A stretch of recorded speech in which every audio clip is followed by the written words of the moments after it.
I put my lips on your skin, babe? As far, yeah. Can I put my... Salut tout le monde, alors aujourd'hui on se retrouve pour une nouvelle vidéo. C'est une vidéo qui n'est pas du tout fun et qui contient quelques images qui sont assez sensibles. Je sais que j'ai mis un message en intro, mais je préfère quand même le dire, pour moi c'est violent quand même. Je sais qu'il y a des personnes qui peuvent être très facilement choquées, donc si vous êtes sensible, c'est mieux pour vous de ne pas regarder cette vidéo. Aujourd'hui, si on se retrouve avec mon chien, Kalash, allez, Kalash, lève-toi. Oui, toi t'es en train de dormir le gros. Mon bébé. Et donc aujourd'hui, si on se retrouve avec mon gros pâteau de Kalash qui est en train de dormir actuellement, c'est parce que, comme vous l'aurez compris avec le titre de la vidéo, on va parler de maltraitance envers les animaux. Je ne vais pas parler de maltraitance envers les animaux d'un point de vue général, même si je vais quand même faire un petit point dessus. Mais je vais vous parler en particularité d'une youtubeuse. Donc Brooke Hoots en fait est une youtubeuse qui fait des vidéos avec son chien. Elle a un Doberman qui s'appelle Sphinx. Il est super beau, il est très joli ce chien, bébé. Elle fait des vidéos YouTube centrées sur sa vie à elle et sa vie avec son chien en fait. Les activités qu'ils font ensemble, etc. C'est quelqu'un qui se montre très enthousiaste à la caméra, qui montre qu'elle aime son animal, qu'il l'appelle bébé, nous passons du temps ensemble, et patati et patata. Sauf que sur la vidéo qui est sortie, qui a fuité lundi, comme vous allez le voir, on ne voit pas du tout la même chose que ce qu'elle montre dans cette vidéo. J'ai voulu faire une vidéo comme un react, mais je vais pas vous cacher, je vais pas vous mentir, en gros, j'ai déjà vu la vidéo avant, je veux juste qu'on se la revisionne ensemble, histoire de vous dire, en fait, de couper, de mettre pause à des certains moments pour que je puisse vous donner mon avis, en fait. Parce que je pense qu'il y a des choses sur lesquelles on mérite de revenir dessus, parce que c'est juste inadmissible. Allez, le gros! Hop.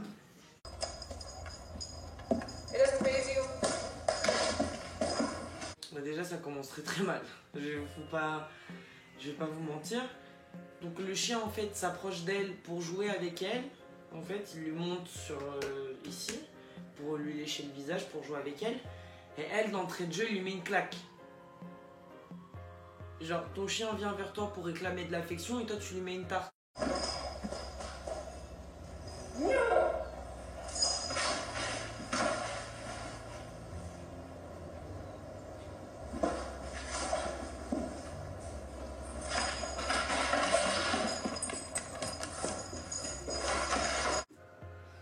Donc ensuite elle a traîné le chien dans sa chambre à droite. Et puis là on entend crier non, mais on entend pas seulement ça, on entend des coups, on entend de l'agitation. Donc je suppose qu'elle lui a pas simplement dit non, elle a dû peut-être lui remettre une autre tarte ou le bousculer un peu. Et le chien se ressort de la pièce complètement paniqué, complètement en stress, en courant en fait.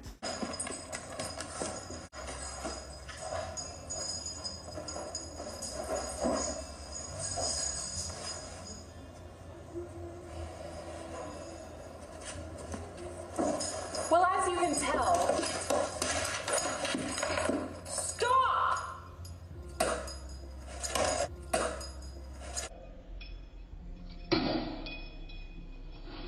La meuf, il y a 2 minutes, elle a mis une tarte à son chien, elle était vénère, patati patata. Et elle revient devant la caméra, elle se pose et continue à parler avec le sourire, le smile comme si de rien n'était. Son chien revient vers elle, elle l'a pris, elle a plaqué le chien au sol et elle lui a craché dessus. C'est inadmissible. Je vous dis la vérité, c'est inadmissible. Le chien, en fait, il pense qu'elle s'adresse à elle. Enfin, à lui. À un moment donné, j'ai envie de dire, le chien, il sait pas ce que c'est qu'une caméra. Le chien, il est pas youtubeur. Tu t'adresses à une caméra, il va forcément le prendre pour lui. Il sait pas que t'es... Enfin, pour lui, il voit comme si t'étais en train de parler tout seul. Mais pour lui, c'est pas logique que tu parles tout seul. Donc, t'es forcément en train de t'adresser à lui. C'est pour cette raison-là que le chien revient vers elle. Mais elle, au lieu de lui dire des assis, pas bouger, lui apprendre des trucs comme ça, et ben elle le prend, elle le jette au sol et puis elle lui crache dessus. C'est genre juste dégueulasse de faire des trucs comme ça. We love you.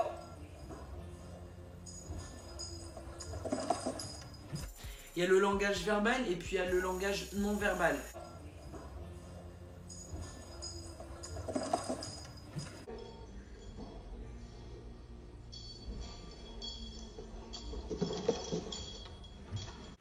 Et là, c'est typique du langage non verbal, c'est-à-dire que elle continue à tourner sa vidéo comme si de rien n'était, patati patata. Le chien revient vers elle, mais elle le regarde avec une tête de haine. Même pas en mode un regard de mise en garde, genre, fais pas de conneries, tu vois. C'est vraiment un regard de mépris, genre, elle aime pas son chien. Clairement, tu le vois dans ses yeux, elle aime pas son chien. We love you or whatever. We love you. Point très important, elle continue donc à faire toute son hypocrisie. On vous aime, nanani, nanana. Le chien vient pour lui lécher le visage, donc c'est un geste d'affection. Puis elle lui fait ça. Le chien, il a reculé déjà 2-3 mètres, tu vois, il comprend pas trop ce qui se passe. Parce que ça, je pense qu'il a dû le prendre comme un geste en mode stop, tu arrêtes. Ce que je vois, c'est juste que le chien, il comprend pas en fait. Elle utilise des termes comme par exemple love, machin, etc. Ça, c'est des termes que le chien, il a l'habitude d'entendre quand tu lui fais des câlins, des papouilles, etc. en fait. Donc il a pu assimiler ce mot-là, et comme j'ai dit, en fait, il voit sa maîtresse en train de parler à une caméra, il n'arrive pas forcément à se dire elle est en train de parler à une caméra, elle est en train de tourner une vidéo. Non, c'est un chien, les gars. Il dit juste elle est en train de parler toute seule, ou alors elle est en train de parler à moi. Et quand il entend des mots dans ce genre-là, bah, il vient lui apporter de l'affection. Il dit we love you, il a entendu le mot love, il vient lui lécher le visage. C'est juste logique. Quand elle a fait ça et qu'il a reculé, le chien il a un peu d'incompréhension parce qu'il comprend pas envers elle justement à cause de ce terme-là en fait. We love you.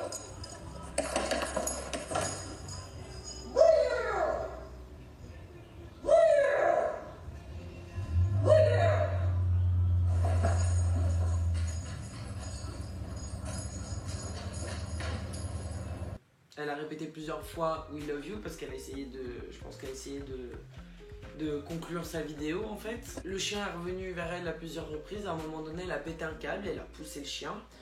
Et puis elle a commencé à lui gueuler dessus. Et on la voit dans le reflet de la télé lui mettre un coup de pied.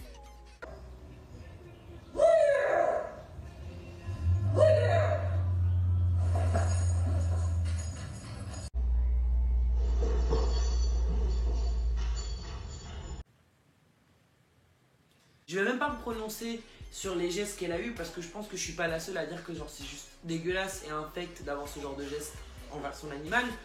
Tu lui craches dessus, tu l'humilies, tu le pousses, tu le regardes avec mépris. C'est quoi le but de prendre un animal si c'est pour le traiter de cette façon-là, si c'est pour éprouver du dégoût? Par la suite, cette fille-là a publié des excuses publiques sur Twitter qui m'ont semblé pour moi, ma foi, plutôt hypocrites. Je vais vous les traduire parce que bien sûr c'est en anglais et je vais vous le mettre aussi quelque part par ici pour que vous puissiez le lire vous-même. Mais vous allez vite comprendre pourquoi je dis que cette fille-là est une hypocrite et pourquoi elle n'a rien compris de ce qu'on lui reprochait. Pour toutes les personnes qui ont commenté sur mes réseaux sociaux récemment, quoi que je dise, ça ne va pas faire en sorte que les personnes qui pensent que je suis une mauvaise personne pensent l'inverse. Je m'excuse auprès de toutes les personnes qui ont été affectées par la vidéo. Premièrement, le jour même où j'ai tourné cette vidéo, enfin toute la semaine avant, les choses dans ma vie personnelle n'allaient pas en gros exactement comme je ne le voulais. Je ne vais pas utiliser la carte de victime, mais je tenais à préciser que je suis rarement énervée comme je l'étais sur la vidéo. La gentille, heureuse, patati patata broke que vous voyez dans les vidéos est en gros une vraie réflexion de ce que je suis en temps normal, mais effectivement, quand j'ai tourné cette vidéo-là, j'étais en train de jouer parce que j'étais vraiment mal. Mais ce que je veux dire, c'est que ça ne justifie pas la façon de laquelle je criais sur mon chien. Est-ce que j'aurais dû m'énerver de la façon que je me suis énervée dans la vidéo? Non. Est-ce que j'aurais dû élever ma voix et lui crier dessus comme je l'ai fait sur la vidéo? Non plus. Dans tous les cas, quand mon Doberman de 45 kg me saute dessus avec la bouche ouverte, comme détenteur d'un chien, je dois lui montrer que c'est pas des choses à faire. Mais je veux quand même vous faire savoir que malgré ce que mon chien a fait, je n'aurais tout de même pas dû réagir de cette façon-là. Je ne maltraite pas mon chien. N'importe qui a vu ou entendu de la véritable maltraitance envers les animaux serait capable de vous dire que je ne maltraite pas mon chien. Mon chien, d'aucune façon, n'a été blessé par la façon dont je me suis comportée dans cette vidéo. Je sais que des personnes vont dire que je ne sais pas ce qu'il ressent vraiment, et c'est réel. Mais si il avait été blessé physiquement ou d'une façon audible, ça aurait été une histoire différente. Elle dit, je n'ai pas craché sur mon chien, mais je peux comprendre que on peut croire que je l'ai fait. Stop! Est-ce que je me suis mis en face de lui et a commencé à avoir un comportement innécessaire envers lui? Oui, je l'ai fait, et ce n'est pas de cette façon-là que j'aurais dû gérer la situation. Ma famille et moi, nous sommes dans l'optique de l'emmener s'entraîner. Et l'entraînement, ou plutôt le programme d'éducation que j'ai regardé pour lui est assez coûteux parce que je dois être en 1-1, enfin en gros en tête-à-tête avec l'entraîneur, donc avec l'éducateur canin. Depuis qu'il s'est fait attaquer par un autre chien, il ne se sent pas suffisamment bien pour être entouré d'autres chiens. C'est que là, moi, lorsqu'il voit ou est en présence d'un autre chien, même un chihuahua, qu'elle ne voit pas qu'est-ce qu'elle pourrait tirer de bon d'un entraînement. En gros, vous savez, des fois, il y a des éducateurs canins qui font des cours à plusieurs avec d'autres maîtres et d'autres chiens. Elle dit qu'en gros, que ça ne correspondrait pas à son chien. Maintenant que c'est dit, je sais pertinemment que je pourrais apprendre plusieurs techniques pour pouvoir canaliser son énergie et le rendre plus discipliné.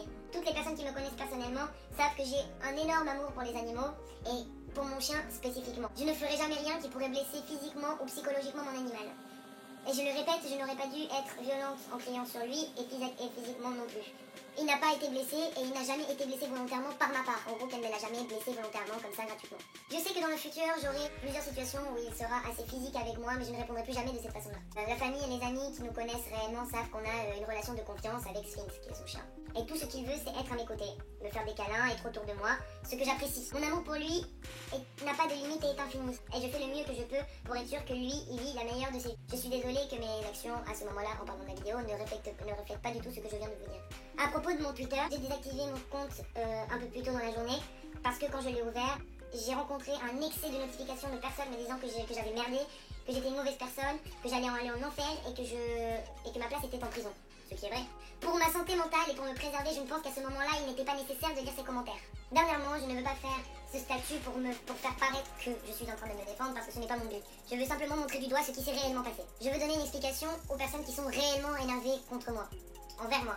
Je vais emmener mon chien chez un éducateur et je vais regarder les façons d'entraîner mon chien à la maison. Je suis désolée que vous ayez eu à voir cette vidéo. Je suis désolée d'avoir haussé ma voix et d'avoir agi agressivement. De mon cœur et de la bouche des personnes qui passent énormément de temps avec moi, je sais que je suis une bonne maîtresse, pas parfaite, et que je l'ai élevé de la même façon et que je m'occupe de lui de la meilleure façon qu'il soit, et qu'il a tous les cadeaux qu'il veut. Et je pense que le monsieur qui livre les colis Amazon Prime va être fatigué de ramener des jouets pour chiens jusqu'à ma maison. Dans tous les cas, encore une fois, tout cela ne justifie pas mes actions dans la vidéo, mais je préfère vous expliquer ce qui se passe jour par jour dans ma vie, que vous me croyez ou que vous ne me croyez pas. Plus sérieusement, je vous aime les gars et je veux vous remercier pour montrer du doigt les choses que vous pensez être mauvaises et discuter de ces dernières. Parce que le monde a besoin de plus de gens comme ça. J'aimerais que vous me laissiez une chance en gros de montrer que je ne suis pas comme ça. Avec tout mon amour, Brooke Hoots. En fait, elle directement, elle a pas cherché à comprendre, elle a jeté la faute sur le chien, sauf qu'en fait, c'est qui éduque le chien, c'est toi. Si tu n'as pas de patience pour éduquer ton chien et que directement tu dis oh il est pas facile parce qu'il s'est passé ça dans sa vie, il est comme ci, il est comme ça, il est gna, tu es responsable de ton chien en fait, tu es responsable de ton chien et tu assumes. Enfin, tu assumes, tu n'as pas à lui lever la main dessus en fait parce que le chien juste il reproduit. Si quand il était tout petit tu l'avais H24 avec toi, que tu le portais H24, que tu le collais comme si c'était ton gosse, forcément il va rester collé à toi, c'est logique. Et qu'elle commence à se plaindre, à dire que non, mais que les éducateurs ça coûte cher et que nanana. Enfin meuf, en fait, vous savez très bien, quand vous adoptez un chien, quel type d'investissement ça demande. Vous savez quelle race de chien vous prenez, sachant que les Doberman c'est des chiens qui sont extrêmement têtus et qui ont besoin d'énormément d'éducation et beaucoup de sport, de se dépenser. Quand vous prenez un animal, vous vous renseignez sur la race, sur quel genre d'animal vous êtes en train de prendre. Vous prenez pas juste un chien parce que ça vous fait plaisir de prendre un chien parce qu'il est beau, il est mignon. C'est complètement con de faire des trucs comme ça, c'est illogique et puis au final vous vous retrouvez avec des cons comme ça en fait. Ils savent plus comment réagir et hop, on tabasse. Elle dit qu'elle n'a jamais été agressive, qu'elle n'a jamais voulu blesser son chien comme ça physiquement et que je sais pas quoi. Mais vu la façon dont le chien il réagit au moindre fait et geste de la fille, il y a quelque chose qui me dit que c'est pas la première fois qu'elle le cogne. Moi, tout ce que je pense, c'est que le mieux, ça serait qu'il y ait un service de protection pour les animaux qui récupère cet animal-là et qui l'enlève d'elle. Parce que c'est pas possible. C'est pas possible, c'est pas visible, c'est pas vivable pour un animal. Si l'animal se fait réprimander, taper dessus, crier dessus, se fait mettre à terre, se fait cracher dessus, quand il montre le moins de signes d'affection, en fait, ce que vous savez pas, c'est que le chien, il imprègne. Et au final, il se passe quoi? C'est que le chien, il a peur de réaliser la moindre petite action. Il va avoir peur, de vous lécher le visage, vous lécher la main pour vous faire des câlins. Il va avoir peur même à un moment donné de s'approcher de vous. Vous allez faire quoi? Vous allez faire un mort-vivant. Votre chien, il va être dans un coin d'une pièce, il va plus bouger, il va être KO, il va même plus bouger, il va plus venir vous voir, il va rester à sa place en fait, c'est tout ce qui va se passer. Puis la meuf qui dit je ne lui ai pas craché dessus alors que dans la vidéo on la voit clairement en train de faire comme ça sur son chien. Enfin, mens pas parce que à un moment donné tout le monde l'a vu, on l'a vu, tu le sais, on se sait. Arrête de faire la niaise. Non, je l'ai pas craché dessus, mais je peux comprendre que ça peut sembler confus. Enfin, c'est pas confus ta race, c'est pas confus. Tu lui as craché dessus, enfin assume. Si tu veux t'excuser, fais les choses bien, dis les choses bien. Tu fais oui, je suis désolé, j'ai merdé, j'ai frappé mon kleps. Je suis pas en mesure de m'en occuper. Faut être logique. Je suis pas en mesure de m'en occuper. Je n'ai pas assez de patience. S'il y a quelqu'un qui peut le récupérer et qui serait capable de s'en occuper, je voudrais quand même tout de même avoir des nouvelles de lui et pouvoir lui rendre visite. Et fin. Puis à un moment donné, c'est pas parce que tu dépenses ta thune en achetant des jouets pour ton chien que ça fait de toi quelqu'un de bien avec ton animal. Hein. C'est pas parce que tu achètes un ballon à ton chien que ça va t'empêcher de lui mettre une claque le lendemain. Puis si tu as de la thune pour commander des colliers de livraison de jouets pour chiens, pourquoi tu n'aurais pas eu la thune pour payer justement l'éducateur canin? Un chien, ça n'a pas besoin d'énormément de jouets, hein, les gars. Hein. C'est vraiment aussi simple que ça. Un chien, ça n'a pas besoin d'énormément de jouets. Le chien, il a 2-3 balles, un frisbee, un truc qui peut mâchouiller en coin, son lit, son plaid, et fin. Et ça le rend le plus heureux possible. Je vous jure que juste une balle, vous lui jetez la balle au parc pendant 40 minutes, votre chien, il va être heureux. Il s'en bat les couilles. Vous rentrez, il va manger, il va boire, vous lui donnez son os à mâcher, il va le mâchouiller, c'est tout ce qui va se passer. Un chien, il n'a pas besoin de tout ça. Hein. Donc là, ces justifications, elles sont juste bêtes en fait, parce que la meuf, elle s'est pas renseignée sur l'animal en fait, c'est complètement con. Et moi, franchement, je suis révolté et j'aimerais franchement qu'on fasse sauter sa chaîne YouTube, parce que c'est révoltant.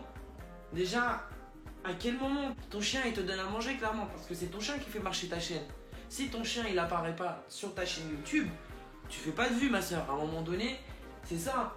Ton chien, il est là, il te donne à graille en fait tous les soirs, il te met à l'abri en fait. Quand le terme je mets la daronne à l'abri, il est valable que pour ton club, mais toi derrière tu vas lui mettre des claques, tu le frappes, tu le maltraites gratuitement. Et est-ce que vous avez vu le regard, je vais vous le mettre en écran, vous avez vu le regard qu'elle lui lance à son chien?